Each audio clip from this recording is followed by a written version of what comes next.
So yeah, thanks guys. You know, I've been in this business for 40 years, travel tourism and hospitality, so I think I got a pretty good handle on what people's expectations are for these types of tours. These are premium, curated tours, as close to all-inclusive as you can get.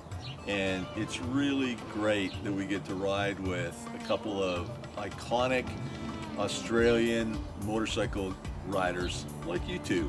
And then you throw myself in as well from Freedom Biker Tours in Canada, and I think that's a real recipe for an amazing experience. The other thing is too, mate, we know every twist and turn. We know all the shortcuts and everything. It's not just a GPS tour that you can just download. We're taking it out, we're taking you places through experience. The most important part, I think, for people coming over from the States, Canada, where they drive on the other side of the road, they say it's the right side just because it is that side, but it's wrong because it should be our side. When you're riding in a group and you've got a leader leading you, you follow that person. That person's local. They know which side of the road 100%. to be on.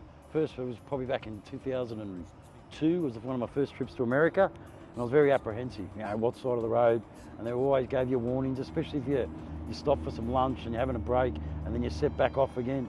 But like you just said with the group, riding in a group, it just sort of negates all of that. You really do, you know, before long you're on the left side of the road. On the correct side of the road. The other thing, and one of the other dangerous points I found when I was riding in the States, is when you come out of a driveway, because all your points of reference have gone. You don't have that point of reference where, again, you're in a group, you've got a guide in front who leads you out. There was even a point where on our first day on one of the tours overseas, we'd put someone on the other side of the road to point the direction they were going to go to remind them. Yeah, it's important. Oh, but again, that's where we all come in with our experience, and you know what I mean, especially you and me. We'll have to take care of JD because he hasn't been over in Australia for about 26 years, but we know what we're doing. I know he's a good rider, but we'll take care of him. Well, when JD does an international trip, he could be in the USA. They're still on the same side of the road. Yeah, He does Mexico. He loves Mexico as well. Yeah. Same side of the road. Like, this is going to be different because we're on the other side. Oh, I am. I'm looking forward to riding with JD. Like we mentioned before, a bit of that camaraderie and everything. You know, we've been in contact for a good year now, and it's got some good tours happening as you have. So yeah, really looking forward to this Southeast tour. It's going to be really good.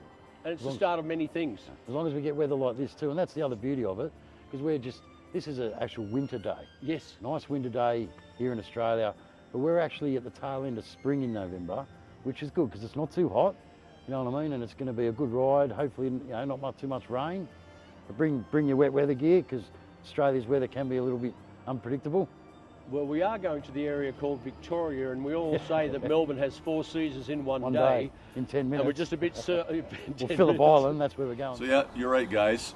November is a perfect time to do a motorcycle tour down under in Australia because that's the beginning of your summer. We picked that on purpose, so it's similar riding conditions to what we have here in Canada, the beginning of our summer in June and July. So really looking forward to riding with you guys in Australia's summer season.